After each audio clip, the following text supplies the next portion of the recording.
સ્વામિનારાયણ હરે સ્વામીએ વાત કરી છે, મોટાની આજ્ઞા કરીને કરવું તે તો જેમ ગણપતિ ગાયની પરીક્ષા કરી એવું છે. શિવજી આ બે પુત્રો ગણપતિ ને કાર્તિક બંને બહુ તૈયાર થયેલા અને લગ્નની પણ લગ્ન માટે પણ એમની ઉંમર થઈ ગઈ હતી. પછી કન્યાનું તરફથી આવ્યું કે આ કન્યાનું કરવું છે. એટલે પેલી કન્યા જોઈને બેયને વિચાર થયો, ગણપતિને અને કાર્તિક બેયને થયો વિચાર કે માનો કે મારે લગ્ન એની સાથે ઉપર મારે કરવું. હવે બે ભાઈને આ વાદ વિવાદ ઊભો થયો. પેલો કે શું કરું શું કરું. હવે એનો નિર્ણય કોઈ રીતે થાય એવો નહોતો. કારણ કે બંને બરોબર મક્કમ હતા કે મારે જ પહેરવું. એટલે બંનેને આ રીતનો ન્યાય આપી કેવી રીતે શકાય? કન્યા એક ને બે મુહૂર્તિયા, એટલે એમાં મુશ્કેલી થાય જ.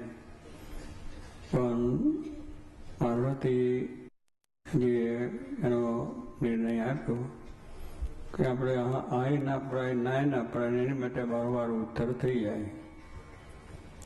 એટલે કે એમને કહ્યું કે આ પૃથ્વીની પ્રદક્ષિણા બંને કરવાની અને બંનેમાંથી જે પહેલો આવે એને કન્યાનું લગ્ન એની સાથે લગ્ન થાય.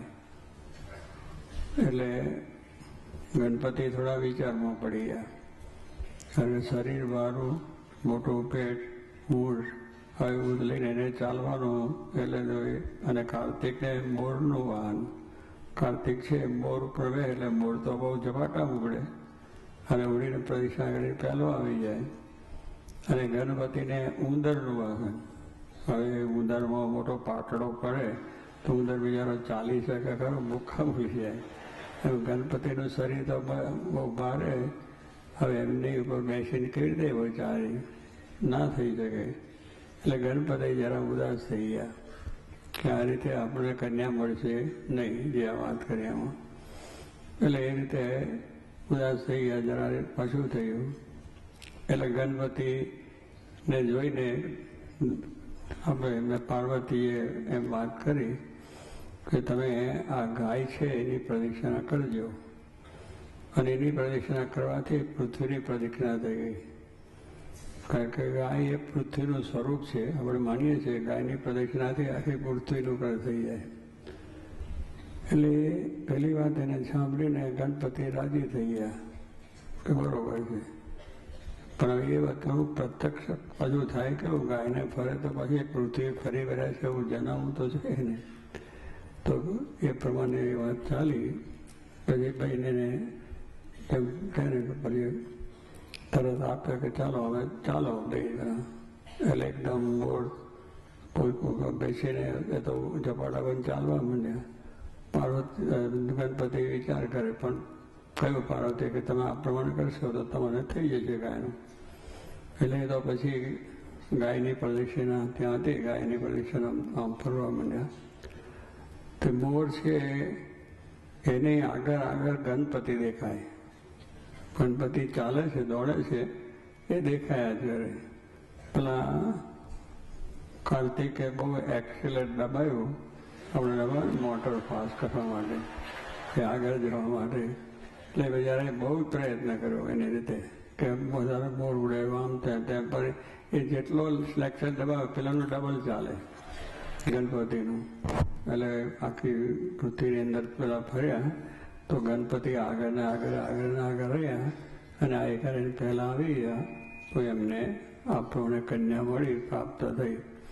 દ્રષ્ટાંતનું આપણે કહી શકીએ કે જે પ્રમાણે એમને આજ્ઞા પાડી, કોની? પાર્વતીજીની. પાર્વતીના વચનમાં વિશ્વાસ બનાવ્યો.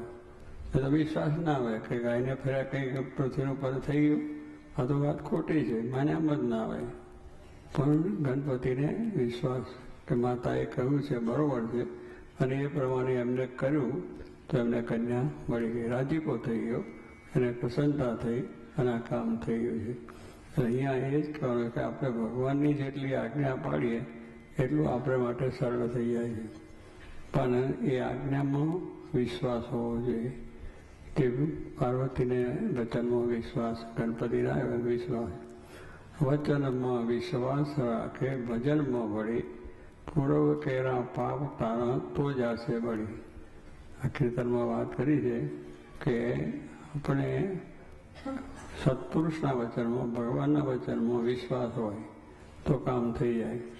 વિશ્વાસ આજે દુનિયાને મનુષ્ય શરીર ભગવાન હોય છે એટલે વિશ્વાસ ના આવે કે આમ કંઈ બનતું છે કે એમ થતું છે.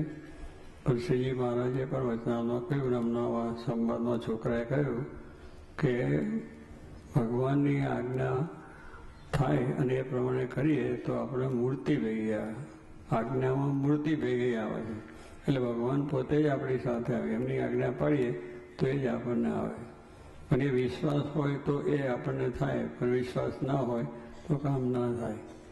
વિશ્વાસ હોય તો થાય છે. દુનિયામાં એકબીજાનો વિશ્વાસ હોય તો કામ ચાલે છે, પણ વિશ્વાસમાં ન. એટલે વિશ્વાસ વચનમાં વિશ્વાસ રાખે ભજનમાં પડી, પછી ભજન કરે એમના આજ્ઞા પ્રમાણે, તો એમની મૂર્તિ મહારાજની ભેગી હોય છે એ થાય છે.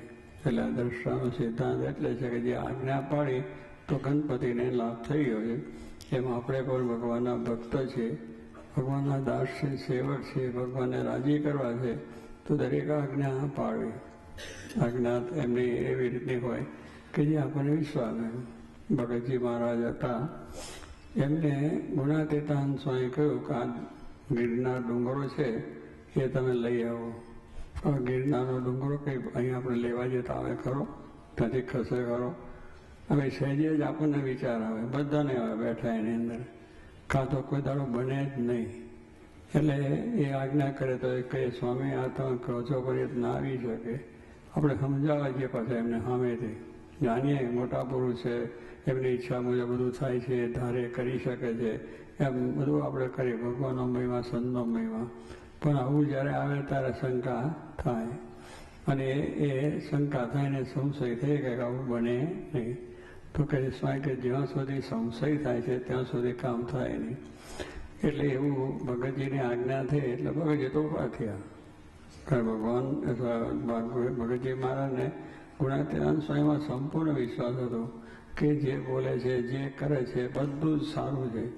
એમના જે ક્રિયાઓ છે પણ બધી સાચી છે. એ બોલે છે એ પણ બધું સાચું છે. એ પછી આપણે દુનિયાને ગમે તે તો એ વિશ્વાસ હતો, ઊભા થયા. પછી આપણા જેવા ડાયા તો બેઠા હોય ને